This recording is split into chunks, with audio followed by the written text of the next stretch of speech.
to do a SSH or telnet from a PC or any network in the device, we can do it. That is why we call it remote management. First in console, we will start. So I'm going to desktop, then terminal.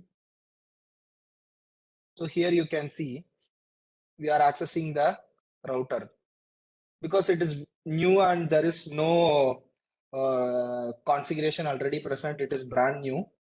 So what I will do is I will configure the SSH. Then we can connect a switch and a laptop or a PC. Then we will try to access it using SSH. First, what I'll do is, so these are the procedure to configure SSH. First, we need to give a host name for the device. So for that, maybe I'll just start this and I'll come here. So first we will talk about the iOS navigation. So I think you guys already know like what does it mean, because uh, first we have the user execution mode, then we have the privileged execution mode, then we have the configuration mode. This is where we configure all the things, and this is for configuring line VTY telnet, and this one is to do interface configurations. So I will show you. First, what we are doing is enable. Now we are in the, so this is user execution mode. Now we are in the privileged execution mode, as you can see here. So now what I am doing is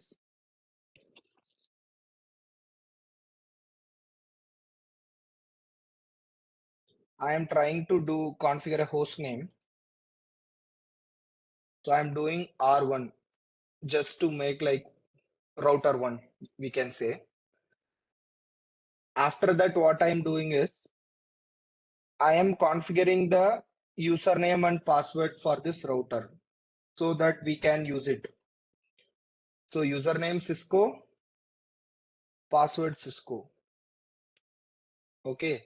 Then one more thing what we can do is from user execution mode to privilege mode, if we go, there is no password asking. So I want to give a password. So enable password Cisco. Then what I am doing is I am configuring IP domain name.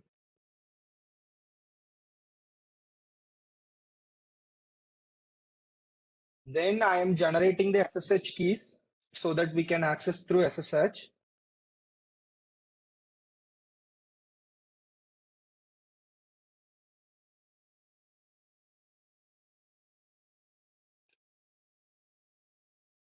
Yeah, we have configured the SSH keys. Now I am configuring SSH.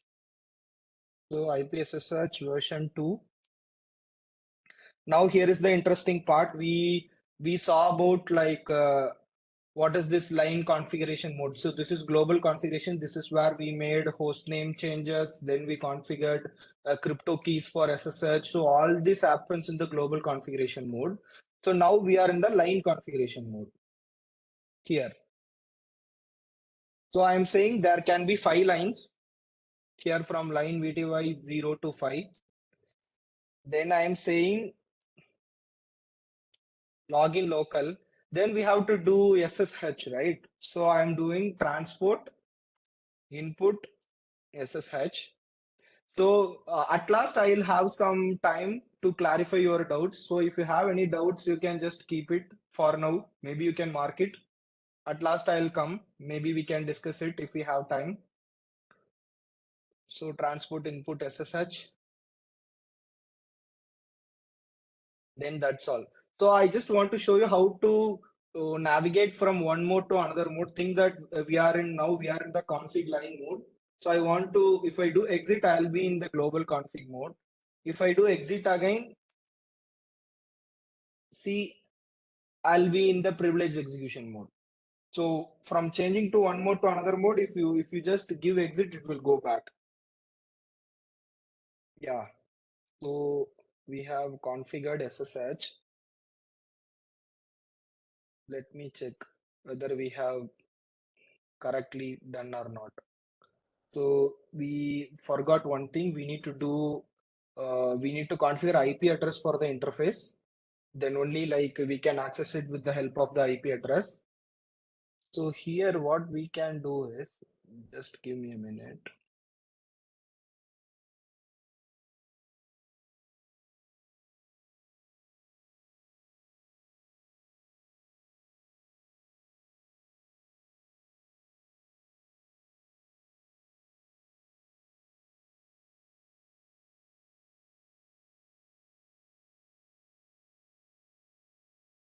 Just a minute.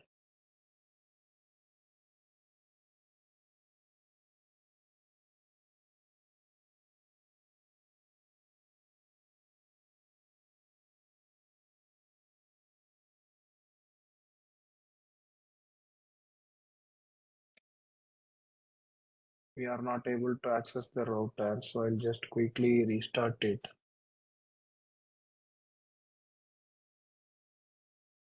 Yeah, I have restarted the router. It is booting.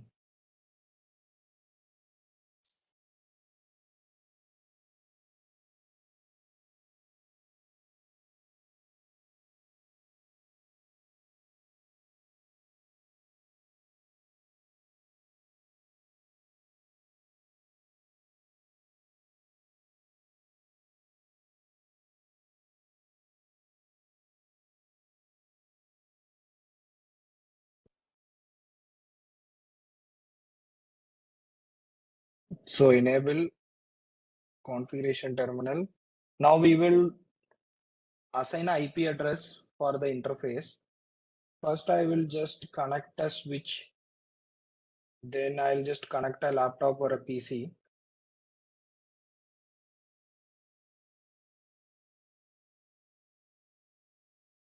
So one more advantage we have in packet tracer is we can forward time. If we do it like the interface status will change very quickly.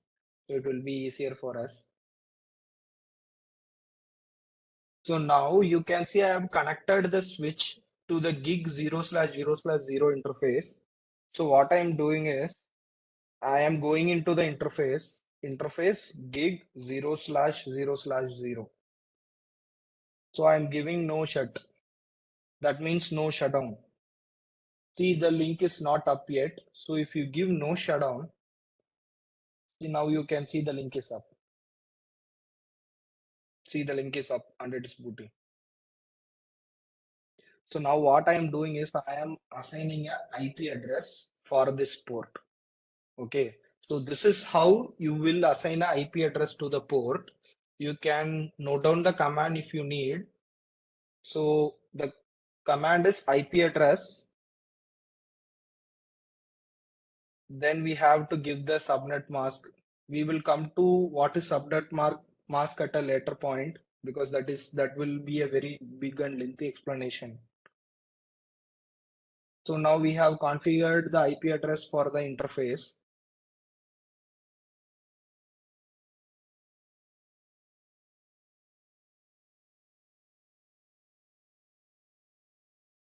So now what I'll do is first I will assign IP address for this laptop. So I'll assign 10.0.0.2. Okay. Then we will see whether we are able to ping that interface. So we are in this PC now. So I've assigned the IP to this interface. Now we will see whether we are able to ping this IP address.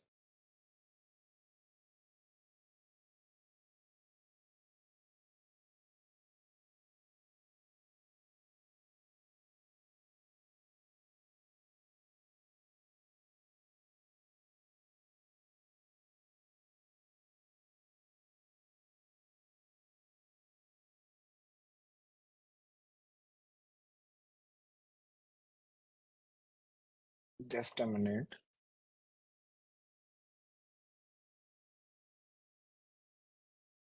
So the ping is not working. What we can do is we can log into the device and we can see like what exactly is happening. So we can see all the configuration will be on the show run. If you give show run, all the configuration will be present. See, now we able to found out why the ping was not working. So first I want to say like what are all the memories in the router and switch. There are 4 types of memories. The first one is ROM, the second one is RAM, then NVRAM, then flash. So if you guys can remember, I reloaded the device. I mean, we call it power cycle. So here if I go and turn off and turn on, what will happen is I haven't saved the configuration. So all the configuration which we have done for SSH is lost because we did not save the configuration. Usually this configuration will be present in the RAM. So we call it running configuration. It will be present in the RAM. So we need to save it to the startup configuration, that is NVRAM. So that memory, even if we reload our power cycle, it will not wipe out the configuration, but now it is wiped out.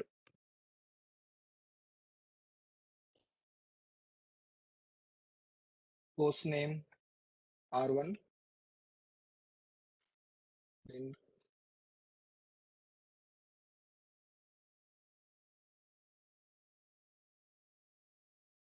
IP domain name configured. Then we have to give the crypto keys.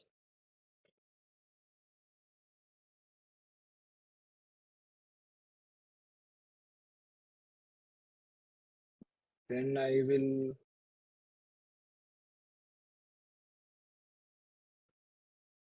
just a minute. So you can see the IP address is already assigned to the interface. So what we can do now is IPSSH version 2, line VTY 025. So these are just the procedure to configure the SSH. If you want, you can make a note of it, or if you Google it, you will be able to find.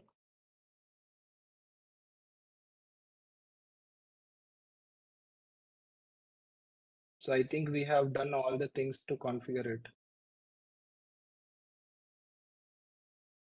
Now we will save it. So how to save is we need to save, either you can use copy running config startup config, or the short form is write memory. If you give WR, it will be saved to the NVRAM. So even if you reload the device in future, like it won't go. It will boot up with this configuration. So now we will go and see whether we are able to ping this device.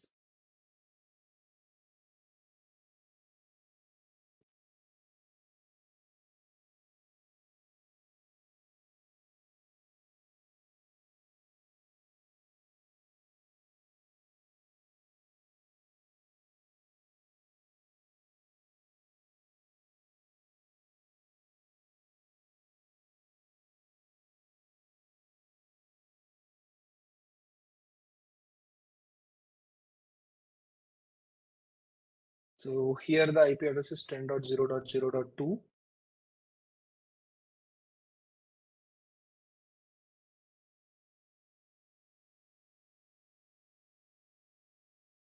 So we will quickly verify the host name is configured.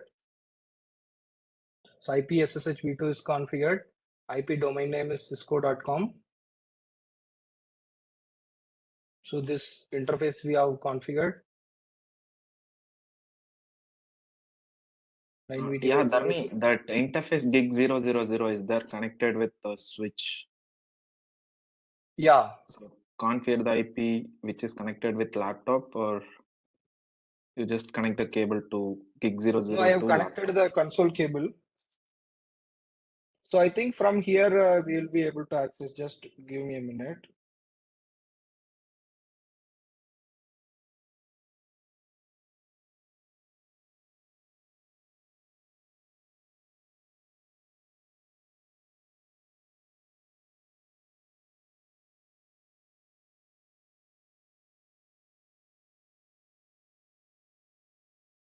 Just a minute.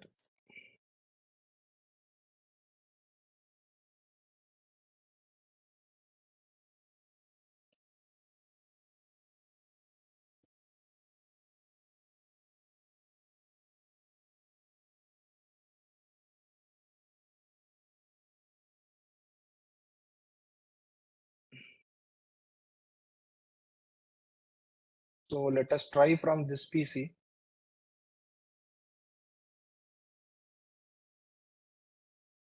Yeah, see, from this PC we are able to connect it. I mean, from this PC we are able to ping the gig 0/0/0. So we have configured SSH. Now we will try to access the device with the help of SSH. So first I will say what is the use of ping. So ping, the full form of the ping is packet internet grouper. So usually ping is used to connect, check the connectivity between two devices just to see whether these two devices are able to communicate with each other. That is why we use ping. So if you see in backend, what happens while doing ping is, so first it will try to ping itself. See, so this laptop's IP address is 10.0.0.10. So it is able to ping itself. After that, it will try to ping uh, the default gateway. So that is this port address. It will try to ping. Then later it will try to communicate with some other device on the network if we have configured. We will see in future how it will work if we configure it with a different, if we try to ping a different device in some other network. We will see. So now I'll try to do a SSH.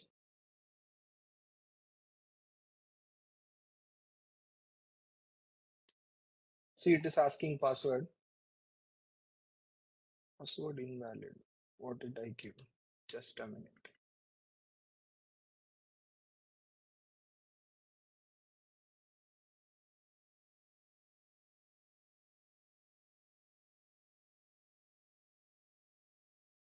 I'll give password Cisco.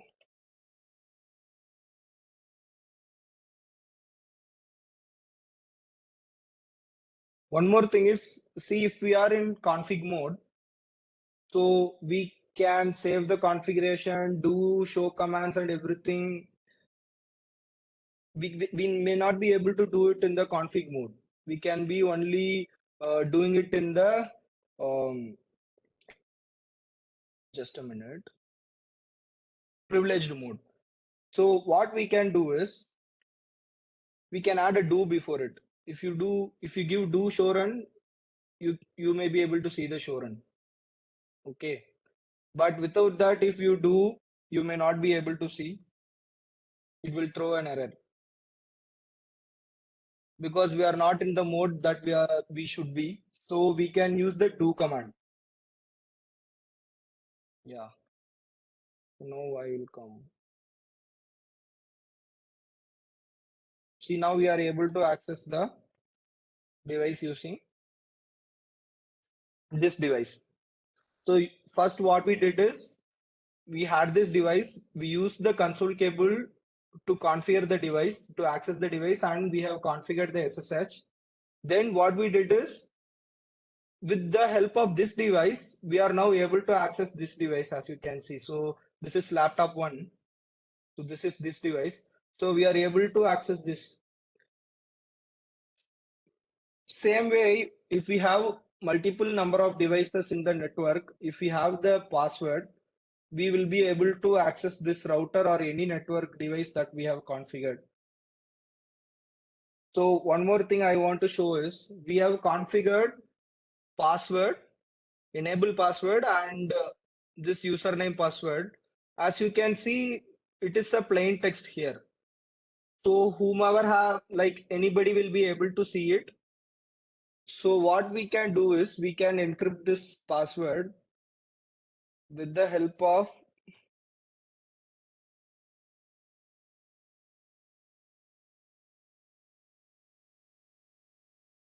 so we did service password encryption.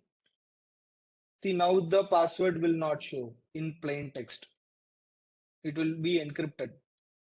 Also, one more thing you need to remember is this password switch and router can only do encryption. It will not decrypt. You may not be again able to see it like in password Cisco because it can do only encrypt. I mean this password. So there is no reversing once you do. So we have configured SSH. So after that, we will see the command structure. So I did ping 10.0.0.1, right? So this is the prompt. Like we said, we have lot of prompts like user execution, global execution, line config, interface config. So this is the prompt. Then this is the command. Then after a command, we need to give a space and we can do the keyword or argument. So we will be able to do all the commands. And one more thing is, so think that you have logged into this router.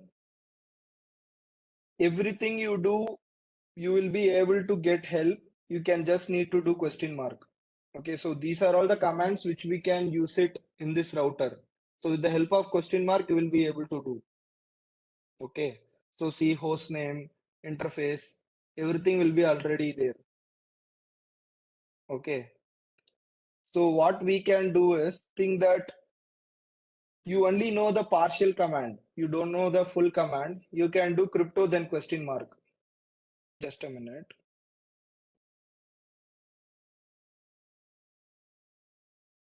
There is a typo, that is why. See, after that, these arguments that can take. So we can do key. Then after that, these arguments it will take. So if you do generate, so think that you want to fill it, you don't want to type all the generate, you can just give tab. So it will come. Then if you do question mark, RSA.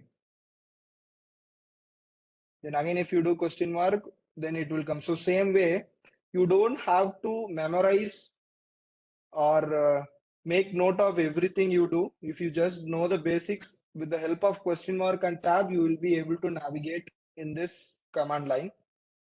That is one beautiful thing.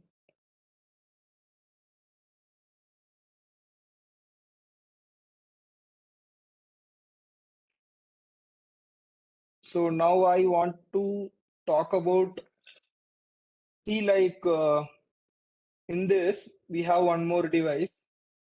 So what to do is we need to configure the IP address every time we do it. Right? See, like there won't be any IP address here. See? So think that you have hundreds of devices. For every device, you won't be able to go and configure the IP address. So what we can do is, just a minute.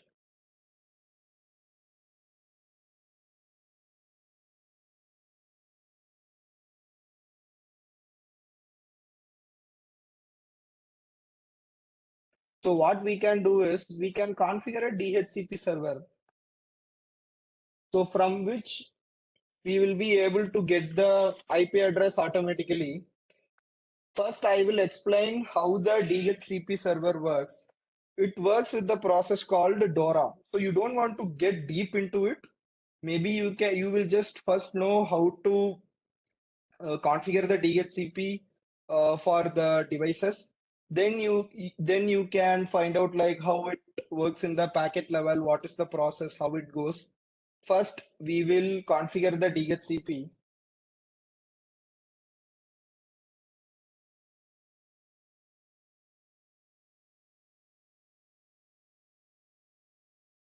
Just a minute.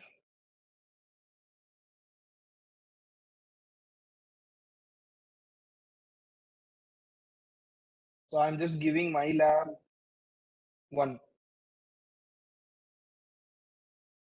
Then the network is 10.0.0.0.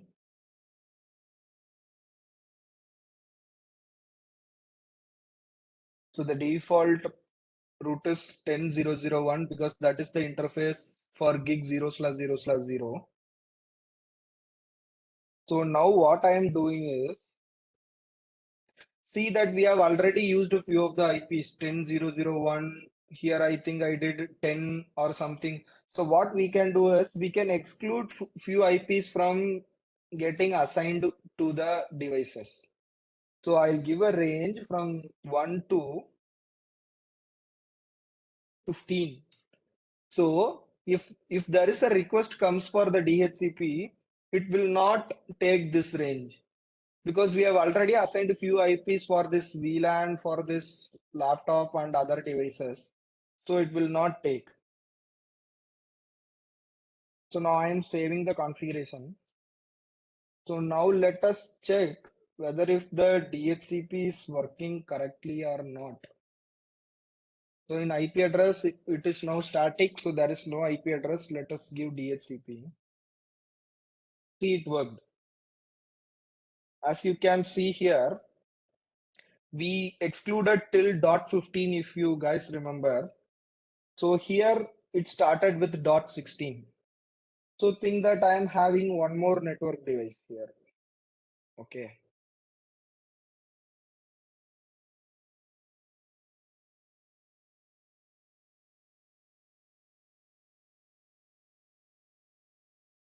So what I am doing is we'll see no IP is given. If you give DHCP, see what will happen. See .17 is assigned. So this is how DHCP works. So the process is called DORA process.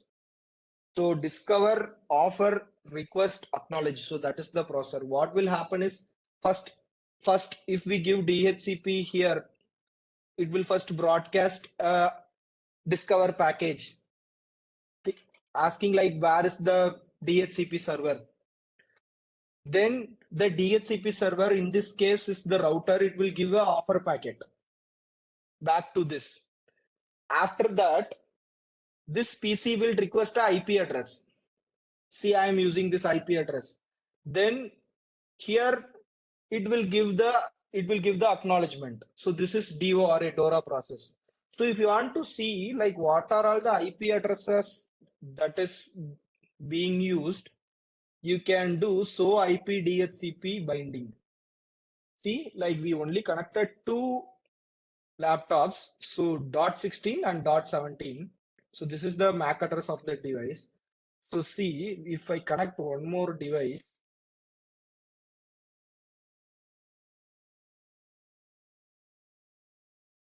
and see I am giving DHCP, see .18 have come. Now if we go to this router and again give the same so IP DHCP binding, the .18 will be present. So this is because like one more new device is added. So same way we can see is there any conflict or what is happening. So with the help of question mark, see conflict pool. So if I give DHCP pool, this is the DHCP pool. Only one. Same way you will be able to troubleshoot with the help of question mark. Okay. Now what I am doing is, so in the basic configuration, we'll be able to see like how to do a clock configuration. See in show clock, now the device is saying 1993. So we all know it is wrong. So there is a command with which we can configure the clock set.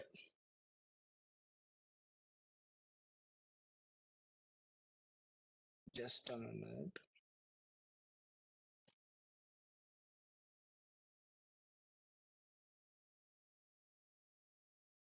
Clock set, then we have to give the hour, minute, second. But what I will do is, instead, I will do it with the help of NTP configuration. There is something called NTP that is called that is used because think that we have only one router in this topology, so it will be very easier for to go and change the clock. But think that you have thousands of network devices, you won't be able to configure the clock one by one. So for this, what we will do is we will have a server, then we will configure NTP in that is called network time protocol. We will configure it there. Then what we will do is we will assign that NTP server. Then we will make this router as the NTP client. then what will happen? Automatically the NTP will be synced and the time will be up to date. Not only for this device, if we configure on thousands of networks of device, we will be able to do it, because the time is very important. In the case, think that you are booking a IRCTC ticket, the Tatkal open at 11 a.m.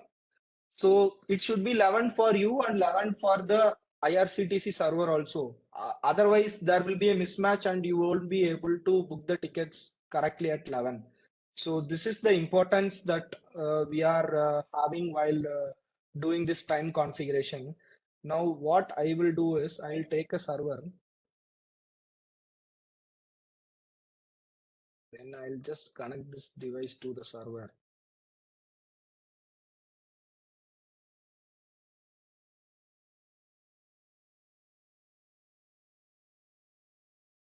So now, so this IPs, we will configure IP for this interface gig 0/0/1. Interface gig 0/0/1. Okay. So first we need to give no shutdown so that the thing will be up, the link will be up, as you can see here. Otherwise, we won't be able to communicate. So now IP address, I'll give 10.0.0.11.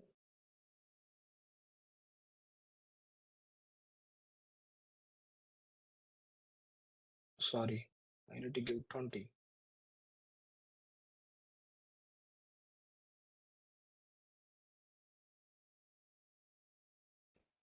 So I have given it. After this, what I will do, I'll just go here, then assign 20.0.0.2. Then in services, we can come to NTP and it is on. We will enable it. We will make the key as 1, password as Cisco. Then the time is 2:39. It is correct. So we have done it. Now what I'll do is I'll do the NTP configuration now. So what we have to do is first we need to make this router NTP client. So NTP server 20.0.0.2. Then we have to configure the NTP authentication.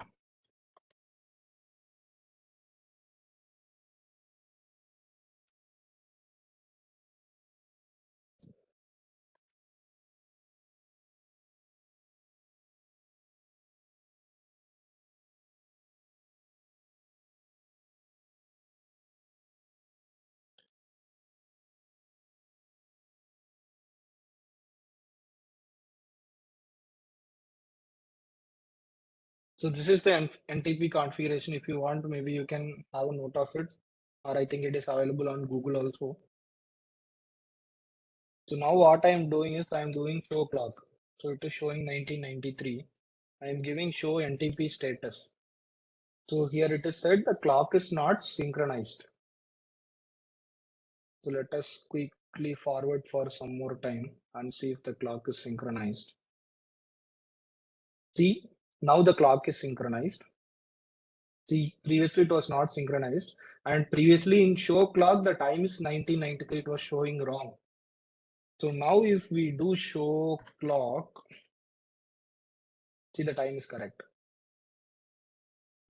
So what we did is instead of going to the device manually and doing the NTP configuration to, doing the clock configuration on the device, like setting the time, we have made a NTP server. So with that server, we have made this router as a client. Then we have configured the NTP. So now the clock is automatically updated. We don't have to do anything. It will automatically run. So this is one good thing, because if we have a large scale network devices, then we can use this NTP to give to assign the time correctly, so that all the network devices time will be intact. So next what we will do is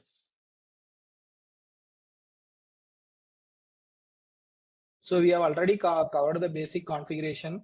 So first we need to go the configuration terminal, and first we need to give the host name. So at first, whenever we access the device, it is very important to give a host name for the device. And it is also important to uh, assign the passwords. So here we use very basic password like Cisco 123, but in real devices, if you do, don't do it because that is not so safe. Then this we have covered. So this save configuration we have covered at the very first. You might have seen with the help of a console uh, access in the PC, I have configured a SSH server at first. But what happened is I went inside, then I power recycled the device. It is like similar to reloading the device. Then what happened? All the configuration was lost. I can show you a um, example here. So I'm taking a switch. So let it boot for a minute. Yeah, it is booted. Think that what I'm doing is I'm going to enable then hostname lab switch I'm giving. Sorry, the spelling is wrong. Just a minute. See, now it is showing as lab switch. Okay, sorry. So what I'm doing is I'm reloading without saving the configuration to the NVRAM.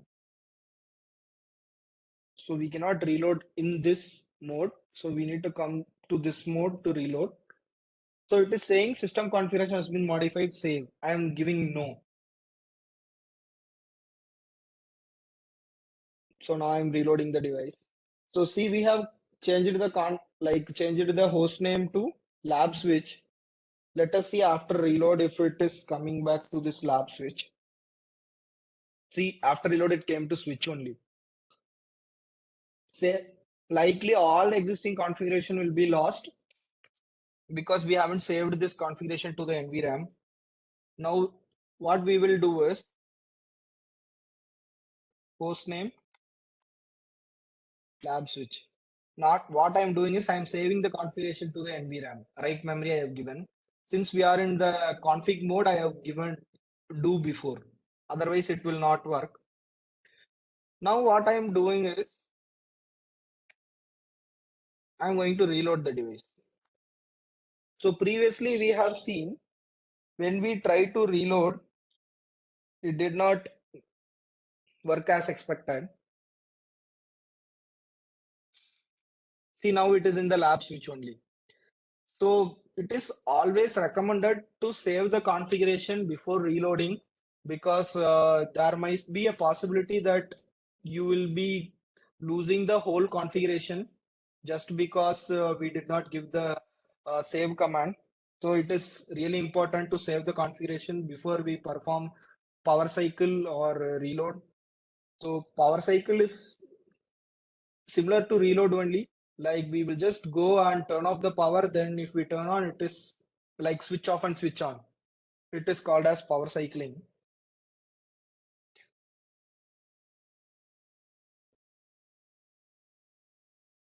Then one more interesting thing we will see today is like seeing that you have a file in the FTP server here, then you need to put it to this router. So I will show you how you will be able to do it. Whether it could be a text file or it could be anything like a image file. So even we upgrade routers and switches, just like we are upgrading our iPhone and Android phones to the latest version. Every once in a while we get upgrades, same like our mobile phones. So we will also upgrade the devices. Then I will show you how to download anything from a FTP server to the router or any other network devices. First, what we will do is, uh, first we will log into this FTP server. So here in services, you can see FTP. So it is on. So the username is Cisco and the password is Cisco. So the IP address is 20.0.0.0.2. So what I will do is, first I will cut this link, then think that the server is there and we are having our local machine. Okay. So this laptop, first I will connect to this server. Okay. Then what I will do is,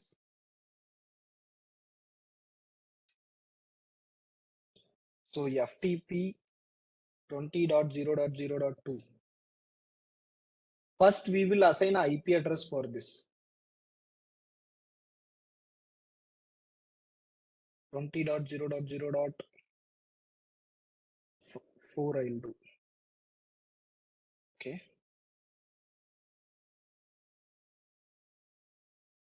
Yeah, so the username you have seen, it is Cisco and the password is Cisco. So if we give dir, we can see these are all the files that is in the FTP server. Okay. So what I will do is, I'll create a file now. Okay. So what I'm doing, text editor I'm doing hello world. Then I am saving it. Okay, I'm doing hello. Then the name of the file is hello. Think that this is your local PC which you are using it. So you are having a file. I'm just having a file called hello world. It could be any file with a, like any size. It doesn't matter. I'm just saving it. So now it is in the local PC. So we, from local PC, first we have to put it to the FTP server. So see how I am putting it to the FTP server. So put hello.txt.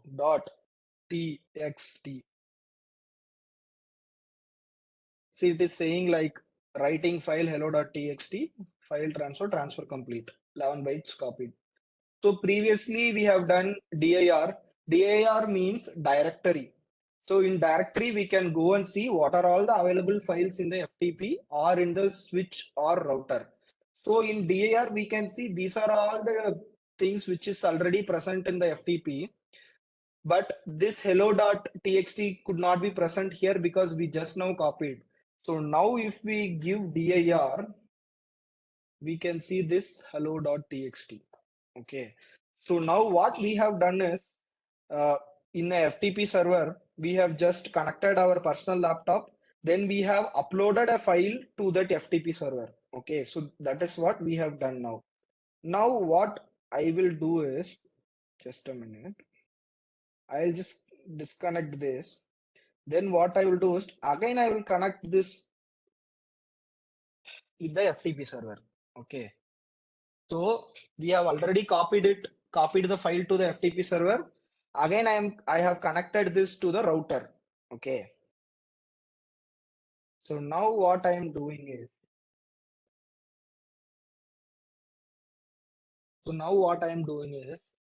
I will be trying to copy that file to this router. Okay. So copy FTP. Just a minute. So copy FTP flash. Okay. So the address of the FTP server, if you can remember, it is 20.0.0.2. That is what we have given. Okay. Source file name hello.txt. Destination file name is also the same. Oh, see, it is showing an error like FTP username and password is not set. Please set and try again. So we have not done a very important thing. We have to first do IPFTP username Cisco. Then IPFTP password Cisco. Okay. because that is the username and password of the FTP server as we saw it here in services in FTP. Okay, see the username is Cisco, password is Cisco, all the permissions are the read, write, delete, rename, everything is there. Okay, so again I'm coming here. We have given it. So what I'll do now is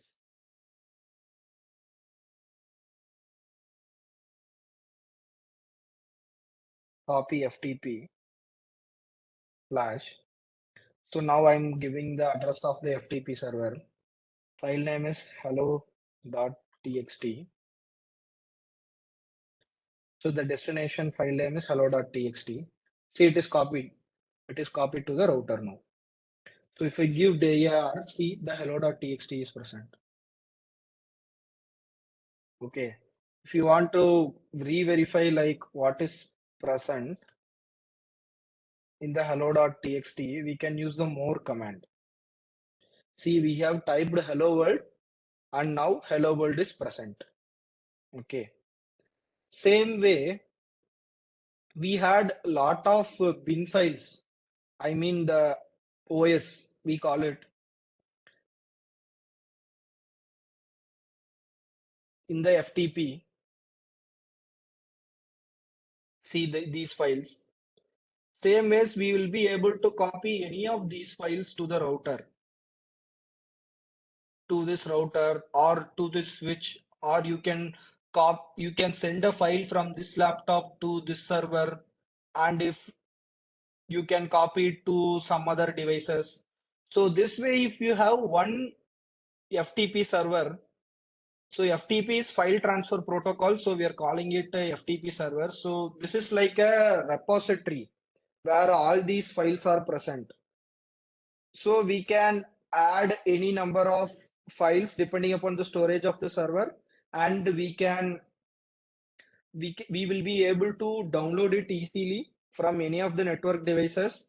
Either we can do a upgrade, so we can download a image from the FTP server to the router. So this way we will be able to easily access the files from FTP. So one more thing, you might be having a doubt, like, see, this is a very small file. So we are able to easily copy it from the FTP server. So you might be asking, see, this is a large file. So you might be asking like, how can I trust this is the full image that I got from the FTP server?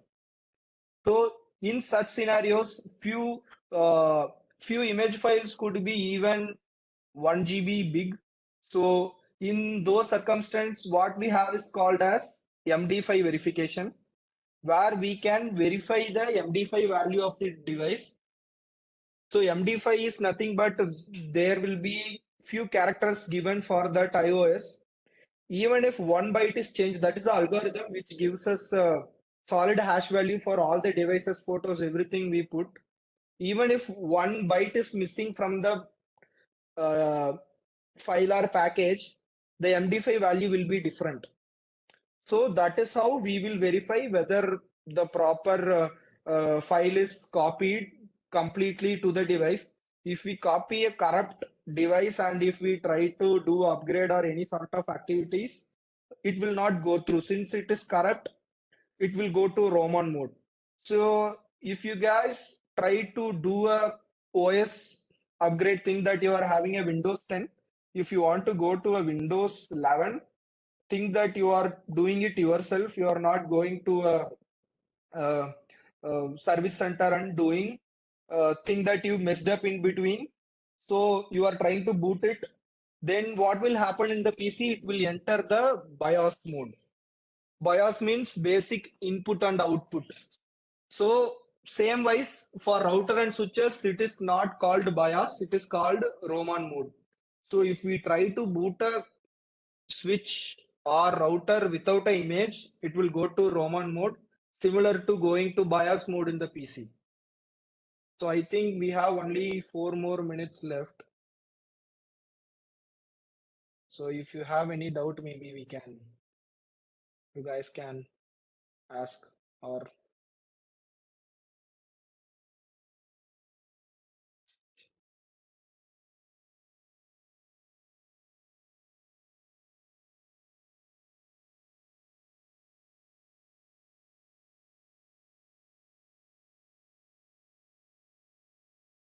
so Ram, is there any Q&A is there or that's all?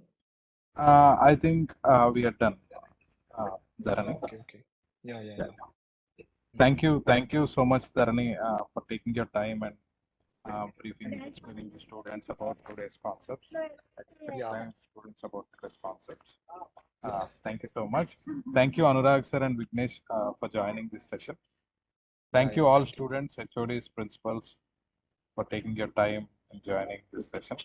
Next Friday, that means the coming Friday, we will be having a session from webinar from 2 p.m. on networking protocols and TCP and IP protocols. So thank you. Please, students, this Friday at 2 p.m. we are again having a webinar. So all please join. Thank you all for joining this session. Thank you so much. Thank you.